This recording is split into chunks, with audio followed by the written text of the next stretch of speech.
तो एपिसोड 4 के शुरू में हम देखते हैं रेत्सु ने पिक्कल को हरा दिया होता है।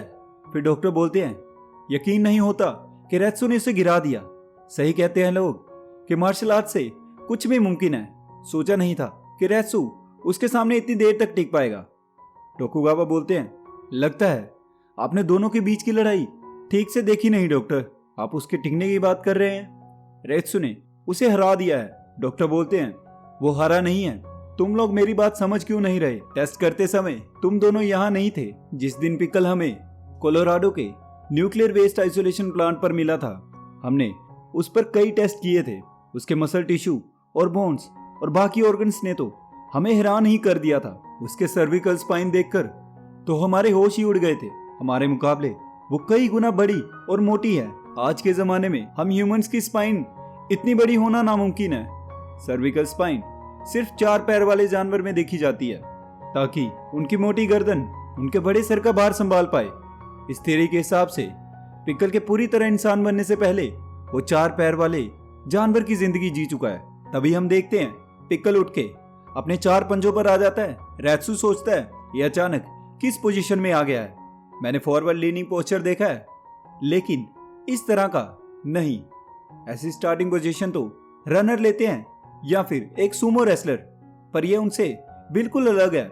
ये तो बहुत नीचे झुका हुआ है। लेकिन ऐसा स्टांस मैंने देखा हुआ है। ये स्टांस एक शेर लेता है, वो भी तब जब उसका शिकार उसके सामने हो। इस स्टांस में आप सीधा जाने के अलावा कोई मूवमेंट नहीं कर सकते। ना ये पीछे जा सकता है और ना ये डिफेंस कर सकता है। इसका मतलब ये सिर्फ मेरे पर हमला करने की सोच रहा है। लेकिन मैं इससे डरता नहीं हूं और ना ही भागूंगा। मैं सिर्फ अटैक करूंगा। ये कुंफू का सबसे ताकतवर मुक्का है, द क्रशिंग फिस्ट। आज मैं इसका मुंह तोड़ दूंगा। तभी हम देखते हैं पिक्कल रॉकेट की स्पीड से आता है और रेत्सु दूर जाके गिरता है।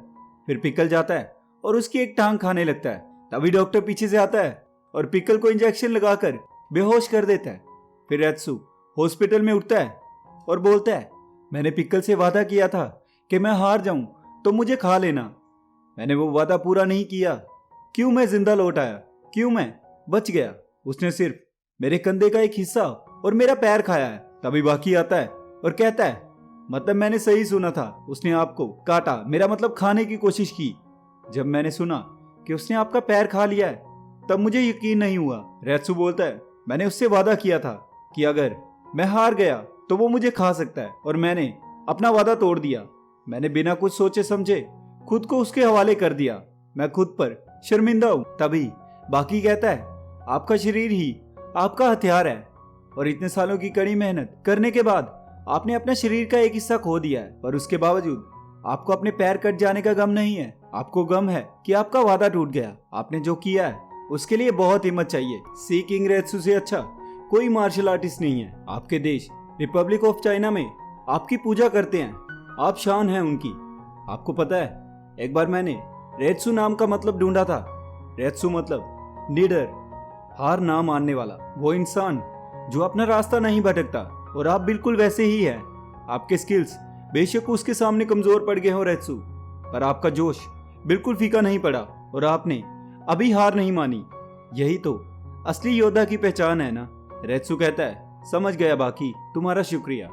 फिर बाकी वहां से चला जाता है। तभी नेक्स्ट सीन में हम देखते हैं पिक्कल ने रेत्सु का मांस खाया। ये बात बस कुछ ही देर में आत्सुकी बेस रियूनियन मेंबर तक पहुंच गई। फिर हम देखते हैं पिक्कल को जहां पर रखा गया था वो वहां से भाग जाता है। तभी हम एक आदमी के बारे में सुनते हैं, ताकेशी केनमोची, जो 21 साल का है। कराटे, बॉक्सिंग, वेट लिफ्टिंग, किसी भी जिम या डोजो में उसे टक्कर देने वाला कोई नहीं है। ये रात में लड़ने के लिए किसी को ढूंढ रहा है। ये किसी को जान से तो नहीं मारेगा, पर हाँ उसे हॉस्पिटल जरूर पहुंचा कर रहेगा। ताकेशी अकेला खड़ा होता है। तभी पिक्कल उसको मारकर उसके कपड़े पहन लेता है। पिक्कल के लिए ये कोई नई दुनिया जैसा ही था। उसे कुछ समझ नहीं आ रहा था। उसके सामने तो सिर्फ जंगल ही जंगल थे। उसके लिए तो मानो ये कोई अनोखा ग्रह हो। अपने जमाने में ये सिर्फ उसी को खाता था जो इस पर हमला करता था। ये एक शिकारी था और अब ये क्या बन गया है। इसे समझ आ गया है कि बिना कपड़ों के ये यहाँ घूम नहीं सकता।